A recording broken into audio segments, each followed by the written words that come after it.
Hello and welcome to SPMIS Academy. Today we'll analyze important newspaper articles of 5th March 2024. Please note you can download the PDF version of today's newspaper analysis by clicking the link given in the comment section. This is the list of the topics that we will be covering from today's newspaper. The first article is about bribe for votes. This topic is important from our syllabus GS paper 2, Indian polity point of view. देखिए, इस topic को समझने के लिए हमें थोड़ा सा समझना होगा about the concept of parliamentary privileges. ये तो वैसे आप अपने बेसिक पॉलिटी में पढ़ते हैं कि जो हमारे देश के अंदर लेजिस्लेटिव बॉडीज हैं, चाहे यूनियन लेवल पे पार्लियामेंट हो या स्टेट लेवल पे स्टेट लेजिस्लेटिव असेंबलीज हों, उनके मेंबर्स को कलेक्टिवली एंड इंडिविजुअली कई सारे प्रिविलेजेस मिले हैं in order to discharge their function in free manner without any hindrance or constraints. तो कई सारे उनके privileges हैं। जैसे फ्लोर पे वो कुछ भी करे, it cannot be questioned in the court of law in general, right? So the purpose behind this immunity and rights, which collectively is known as parliamentary privileges, is to ensure that they discharge their function without any kind of obstruction in free and fair manner.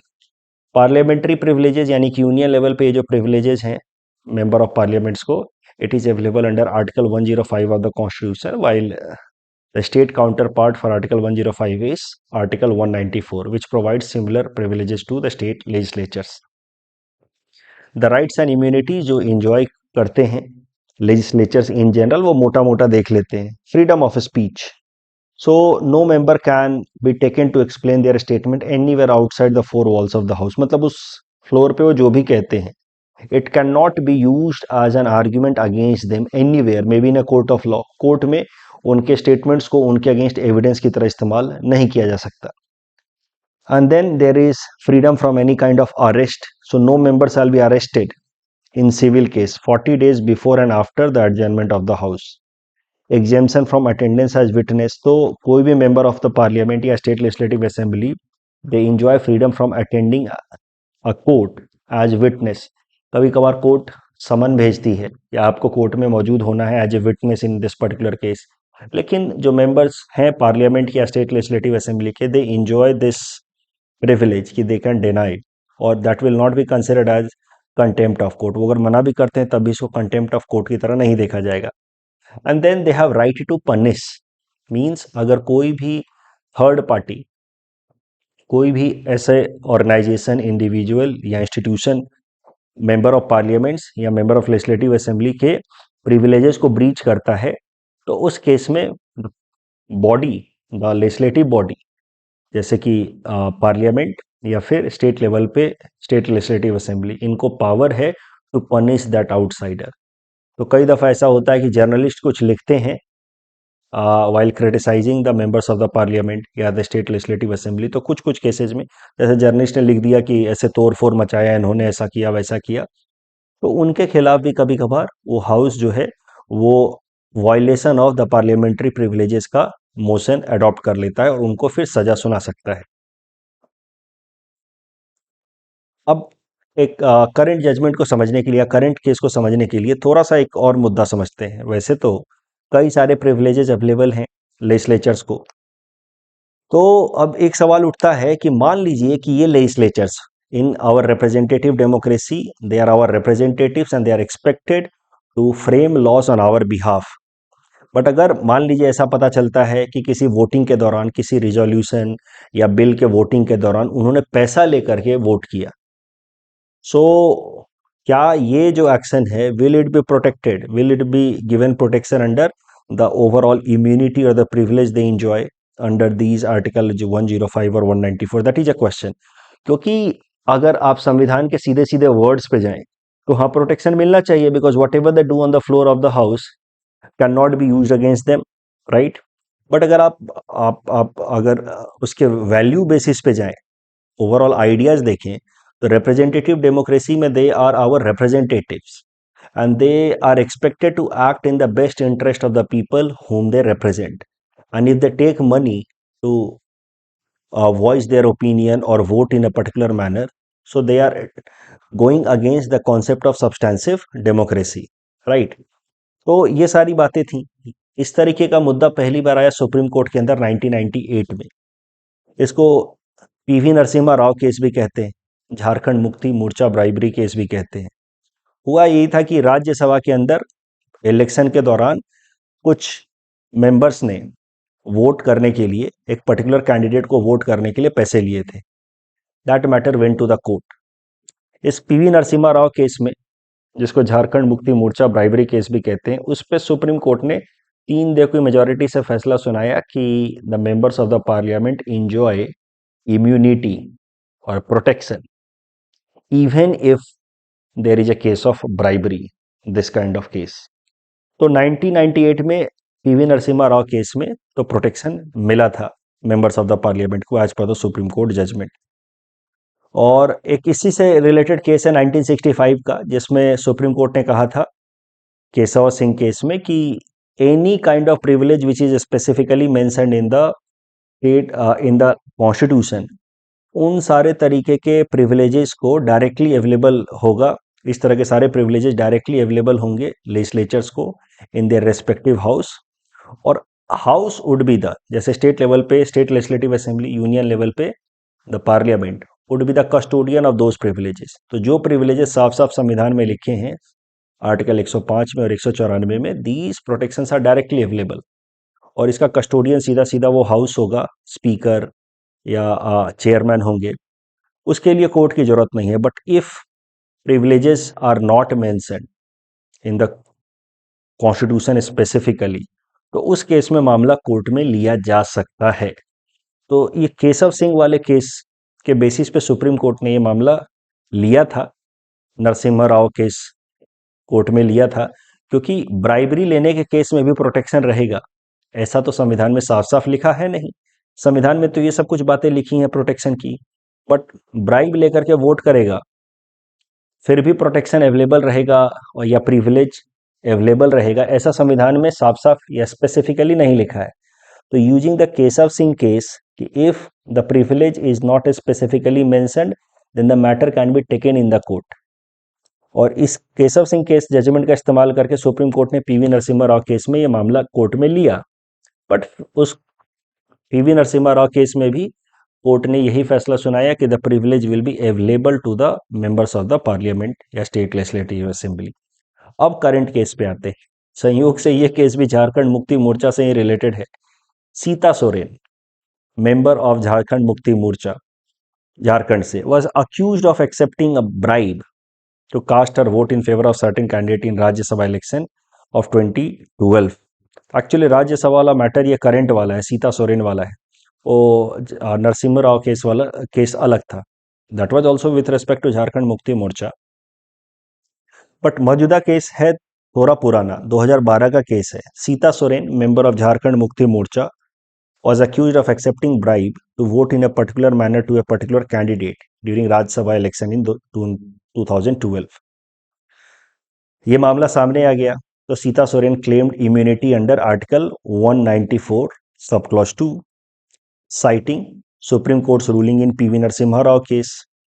लेकिन matter गया supreme court में और इस बार supreme court ने अपने PV Narasimha Rao case को के जो फैसले हैं उसको ओवरटर्न कर दिया है।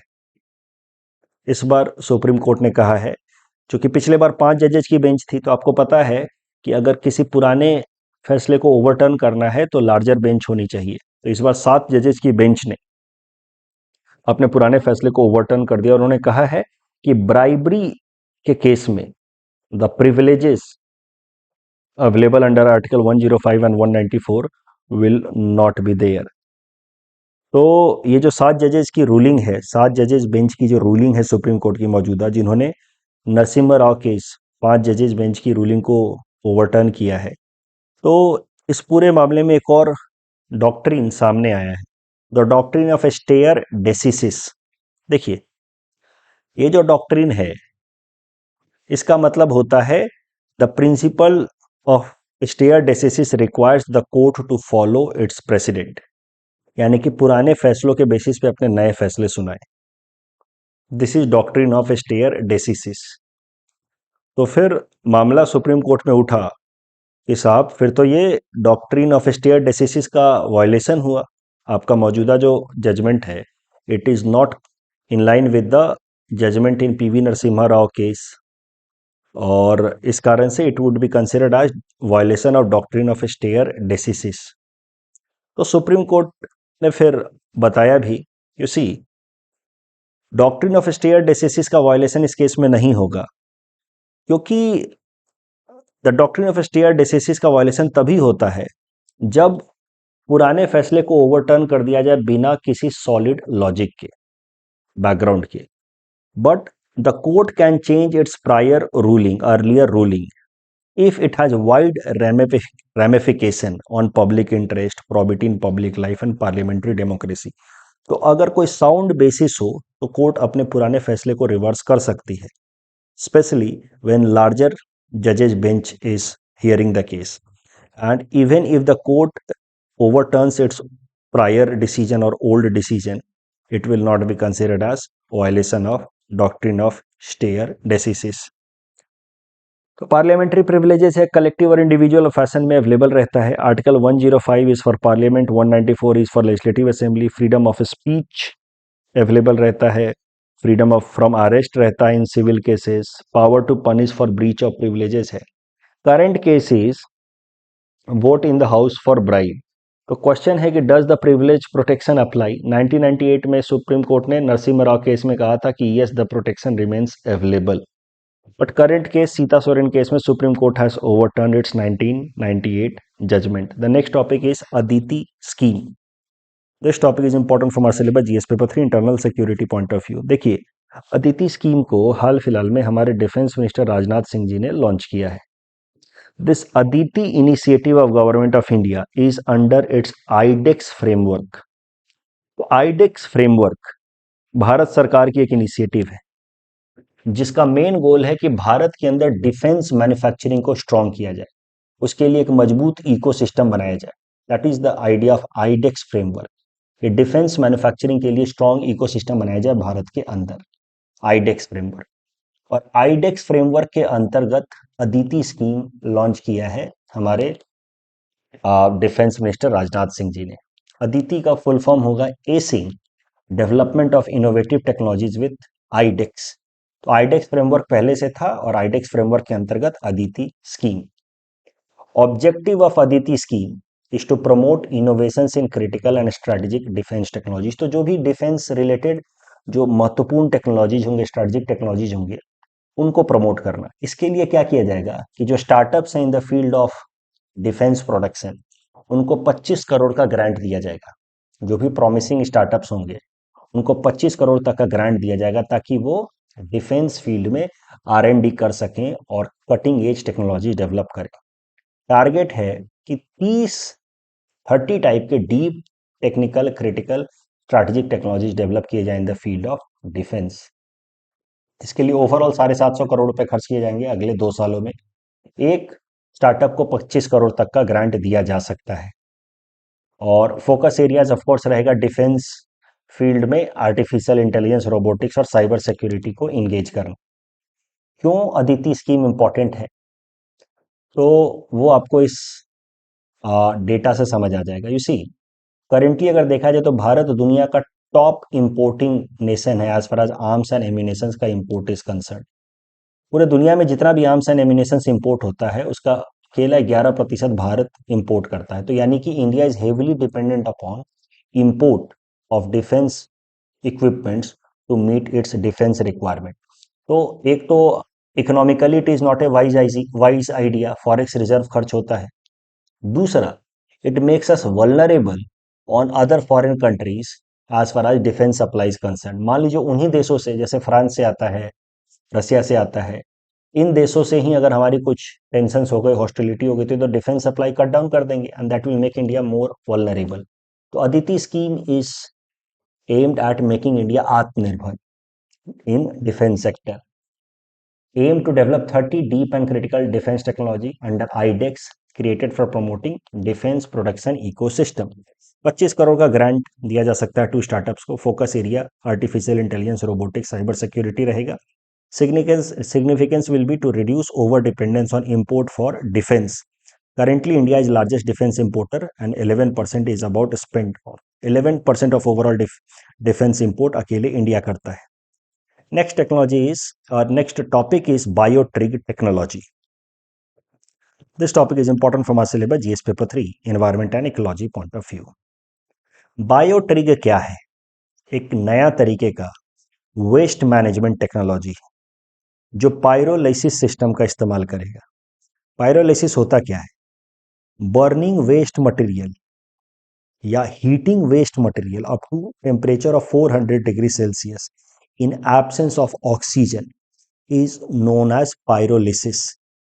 तो heating waste material 400 degree Celsius तक in absence of oxygen pyrolysis कहा जाता है. और पायरोलिसिस मेथड से जिसका एक नया तरीके का टेक्नोलॉजी निकाला गया है, बायोट्रिक टेक्नोलॉजी, जिसकी मदद से पायरोलिसिस मेथड को प्रैक्टिस किया जा सकता है इवन इन रूरल एरियाज. तो रूरल एरियाज में भी बायोट्रिक सेटअप्स बनाए जा सकते हैं जहां पे पायरोलिसिस की जा सकती है. तो BioTRIG is a technology, pyrolysis is a method. तो पायरोलिसिस मेथड को इंप्लीमेंट किया जा सकता है in rural areas with help of BioTRIG technology.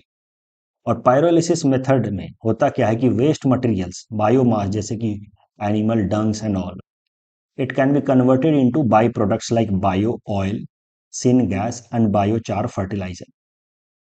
तो सोचिए, एक तो वेस्ट मटेरियल डिकम्पोज होगा with help of this BioTRIG technology that uses pyrolysis, और उससे प्रोड्यूस होगा bio oil and syngas which is used for और which can be used for power production in rural areas. Plus also it can be used for heat generation, जिससे summer winter के time में heat requirement पूरी हो सकती है. Overall power production कर सकते हैं ये बायो ऑयल और सिन गैस. और तीसरा ये जो बायोचार फर्टिलाइजर है, it can be used to increase soil fertility. So this biotrick technology could be revolutionary in changing the rural ecosystem. It will help in managing biomass, plus it will help in generating byproducts, bio-oil syngas, which will help in addressing the problem of power deficit in rural area, plus biochar will increase soil fertility. तो waste material management system है BioTRIG technology which uses pyrolysis technique, heating biomass in absence of oxygen. It produces syngas, bio-oil and biochar. These can be used for clean fuel and produce power, and biochar can be used as fertilizer. इस topic के basis पे prelims practice question हमने आपको दे रखा है. Please attempt this question and submit the answer in the comment section. The next article is about Majuli mask and manuscript getting GI tag. This topic is important from our syllabus GS paper 5 Assam issues point of view. See, हम लोग पहले भी देख चुके हैं कि मुखा art या mask art which was introduced by Srimad Shankar Dev ji. It is very much popular in Majuli area. ये मुखा आर्ट इस तरीके का मास्क पहन करके भावना थिएटर परफॉर्मेंसेस दिए जाते हैं, जिसमें पॉपुलर जो माइथोलॉजिकल स्टोरीज हैं रामायण और महाभारत की, उनको डिपिक्ट किया जाता है थ्रू भावना परफॉर्मेंस. और भावना परफॉर्मेंस में मुखा आर्ट का बड़ा ही स्ट्रॉन्ग सिग्निफिकेंस है. इसको इंट्रोड्यूस किया श्रीमंत शंकर देव जी ने, लेकिन इसको आज भी काफी पॉपुलर रखा है Shri Shri Samaguri Satra of Majuli. It is major centre of attraction for tourist for its unique mask making tradition. Current news ये है कि Majuli mask and manuscript paintings have received GI tag. तो mukha art introduced by Srimanta Sankar Dev used while performing Bhavana, which depicts Ramayana and Mahabharat mainly. Sri Samogri Satra, major center of attraction. Current news ये है कि Majuli mask and manuscript painting has got GI tag. Next topic is about Risa. This is important from prelims exam perspective only. देखिए, Risa एक तरीके का traditional dress होता है from Tripura, which is mainly belongs to women. So Risa is one of the three traditional attire that belongs to women. Risa, Rignai and Rikutu. The Risa is customary hand-woven cloth which is used as headgear, stole to cover the female upper part, and it is considered to be very respectful. तो रिसा जो है वो gift के तौर पे या honour के तौर पे दिया जाता है to distinguished guests. Rignai is to use to cover lower part and Rikutu covers the upper half of the body. जबकि Risa is basically used as head gear, जैसे दुपट्टा होता है ना, वैसे दुपट्टा ऑफ इंडियन साड़ी जैसा रिसा होता है त्रिपुरा के अंदर विमेन अटायर का एक महत्वपूर्ण हिस्सा।